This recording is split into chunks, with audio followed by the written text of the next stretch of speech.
As a black man, I'm used to having eyes on me, and I've never felt like this in my entire life. Within a few days of posting the shirt story, if you would, I've received hate mail, death threats. People will say, oh, he's the N-word, or he's this, or he's that, go hang yourself.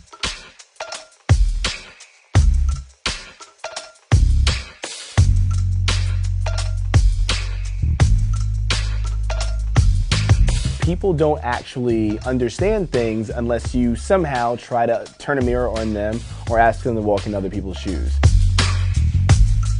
My first reaction to the shirt was actually a guy who thought it was a Redskins shirt, I imagine, because his first thing he said to me was, "Go Skins." So, like any New Yorker, I simply said, nah. And he responded by calling me an asshole and kept walking.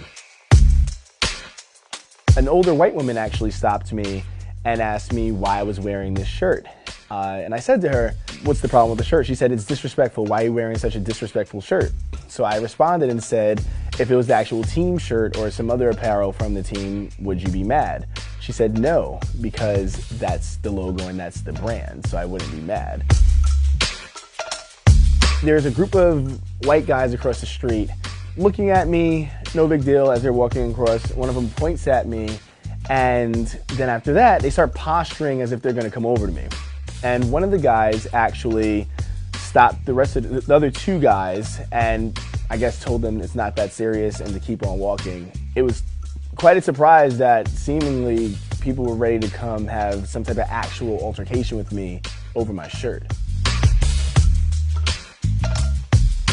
Caucasians is not a derogatory term. The image of a white man is not disparaging. There's no negative thing about the shirt. As opposed to the Redskins, that's an actual racial slur. The image of a Native American with red skin is actually disparaging.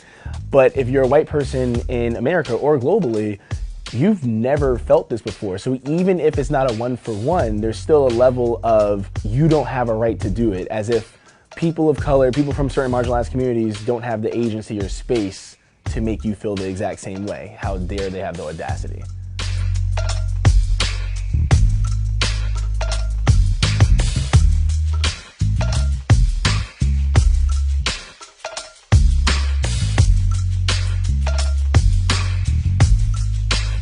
There's been a ton of debate and discourse in the thread and just online in numerous articles. I wrote an opinion piece about the events as well. There was a poll in a major news outlet that said that 9 out of 10 Native Americans don't care about the name. The poll was then debunked by 2 other major news outlets, but people are still using that poll as a way of solidifying and reaffirming their point that Native Americans don't care.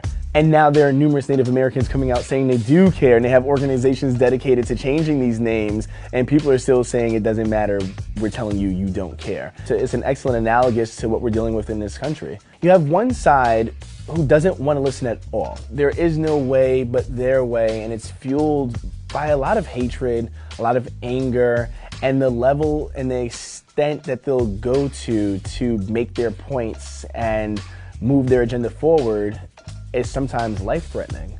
And then you have another side that's trying to be heard and trying to have this level of political correctness, if you would, and it's not necessarily working because the other side is louder and they're just spewing things that unless you're going to do the same thing and act with the same hatred, you can't fight, can't win that.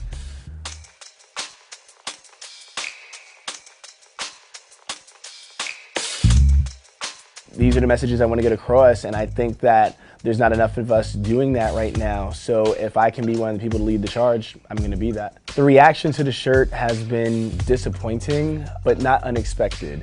I try my best to believe in people. I try my best to believe in America. Oftentimes, I see that America doesn't necessarily believe in me. Doesn't believe in my community, doesn't believe in the communities like mine that have been marginalized and downtrodden and just trying to survive oftentimes. I hope that one day a reaction to that shirt will be different. I hope one day that shirt doesn't have to exist. I hope that we're not having these conversations one day, but while we are, I hope that finally people are willing to listen and that reactions will change over the next few years.